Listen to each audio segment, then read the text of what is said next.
Hello everybody, Doug here, Ellis Car Customs, where we love the sound of rain falling on a tin roof. Welcome back to everybody who's been here before. Welcome aboard to anybody who found us by accident. Hope you stick around. Maybe it was a happy accident. We're here working on our 57 two-door Hardtop to Nomad conversion, if you're new. So, for anybody that's new, I'll give you a quick overview because, you know, I've gained a few subscribers since the beginning, and unless they go back and watch all those videos step by step, they are numbered if you feel like you want to do that.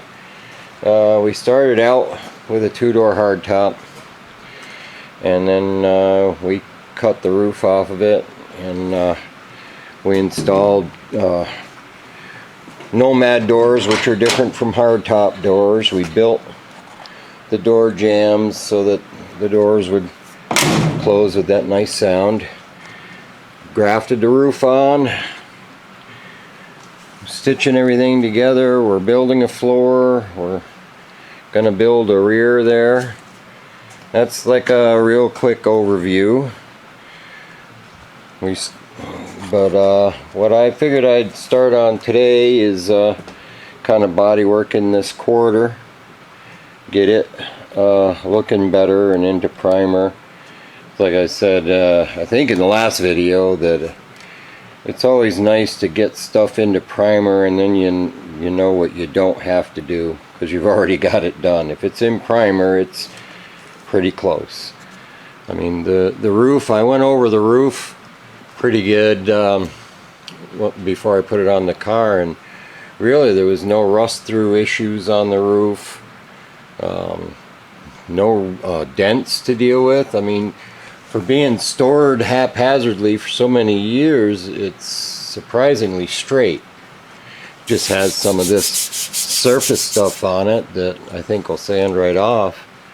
So I figure I'll start working on this quarter, and then I'll bring you back when I got a little done, show you how I'm going about doing it. So here's a little trick when you're laying filler on. You want to let it just tack up a little bit, but you don't want it too sticky, and take you like a 40 grit on a block and just shave it off like that. It's a lot easier to shave it off and level it before it gets super hard. You just kind of shave it off. You don't have to be perfect. This is just going over all the seams, and you know, we always want it to pass our magnet test. We don't want too much filler on there that a magnet won't stick to it. But yeah, that's a secret to the Bondo, is don't wait till it gets super hard and then try to sand it, because it's a lot easier to work it if you can shave it off fairly smooth. The only time you want to let it harden up is like on your final coat. When you go to block out your final coat, you want that to be set pretty good before you block it out. And but this step here, you just use a coarse grit, 36, 40 grit on a block, and you're just shaving the high spots off and kind of leveling it out for the next coat. And I'll bring you back when I get a little further along, show you how it's going. So I figured I'd give you another tip when you're working with body filler. A lot of people like to use a long board, you know, an air board. And if you run the air board straight like this, you'll wind up with a Pringle or Ripple's potato chip. It'll ripple.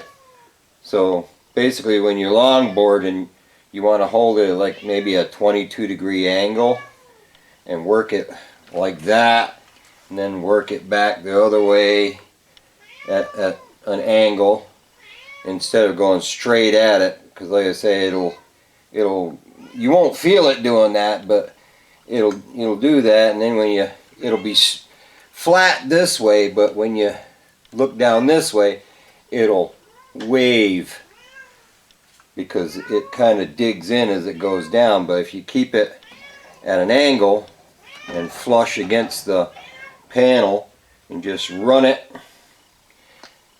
in a crosshatch manner there, that'll get you roughed in to where you're fairly straight. And then when you switch to your sanding block,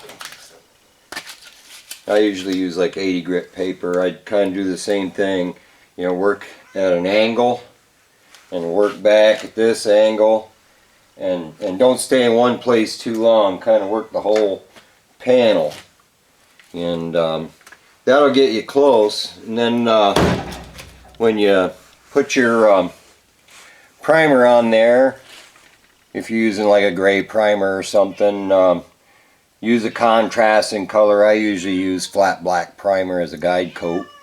And then when I block it out, anywhere that the black gets left behind is low, and anywhere you see bare metal is high. So either you got to tap it out if it's low, or you got to tap it down if it's high.